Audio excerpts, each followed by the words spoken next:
بسم اللہ الرحمن الرحیم۔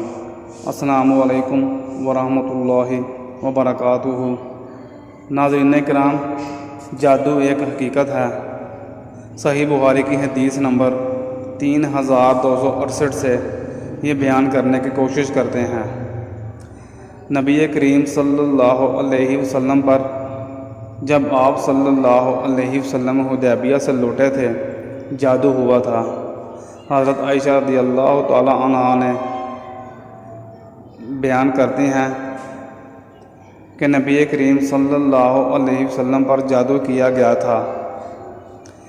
آپ کے ذہن میں یہ بات ہوتی تھی کہ فلاں کام میں کر رہا ہوں، حالانکہ آپ اسے نہ کر رہے ہوتے تھے۔ آخر ایک دن آپ نے دعا کی، پھر دعا کی کہ اللہ پاک اس جادو کا اثر دفع کرے۔ اس کے بعد آپ نے عائشہ رضی اللہ تعالی عنہا سے فرمایا کہ تمہیں معلوم بھی ہوا، اللہ تعالیٰ نے مجھے وہ تدبیر بتا دی ہے جس میں میری شفا مقدر ہے۔ میرے پاس 2 آدمی آئے، ایک تو میرے سر کی طرف بیٹھ گئے اور دوسرا پاؤں کی طرف۔ پھر ایک نے دوسرے سے کہا، انہیں بیماری کیا ہے؟ دوسرے آدمی نے جواب دیا کہ ان پر جادو ہوا ہے۔ انہوں نے پوچھا، جادو ان پر کس نے کیا ہے؟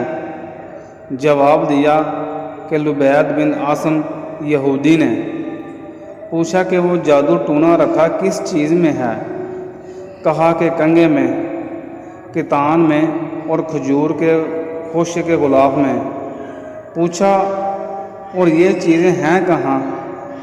کہاں؟ بیر زروان میں۔ بیر کا مطلب عربی زبان میں کنواں ہوتا ہے۔ ناظرین کرام، پھر نبی کریم صلی اللہ علیہ وسلم وہاں تشریف لے گئے اور واپس آئے تو حضرت عائشہ رضی اللہ تعالی عنہ سے فرمایا، وہاں کے کھجور کے درخت ایسے ہیں جیسے شیطان کی کھوپڑی۔ میں نے حضرت صلی اللہ علیہ وسلم سے پوچھا، وہ ٹونا، وہ جادو آپ نے نکلوایا بھی کہ نہیں؟ آپ نے فرمایا کہ نہیں، مجھے تو اللہ تعالیٰ نے خود شفا دی اور میں نے اسے اس خیال سے نہیں نکلوایا کہ کہیں اس کی وجہ سے لوگوں میں کوئی جھگڑا کھڑا کر دوں۔ اس کے بعد وہ کنواں بھر دیا گیا یا بند کر دیا گیا۔ تو ناظرین کرام، اس حدیث سے ثابت ہوا کہ جادو برحق ہے، جادو کسی پر بھی ہو سکتا ہے۔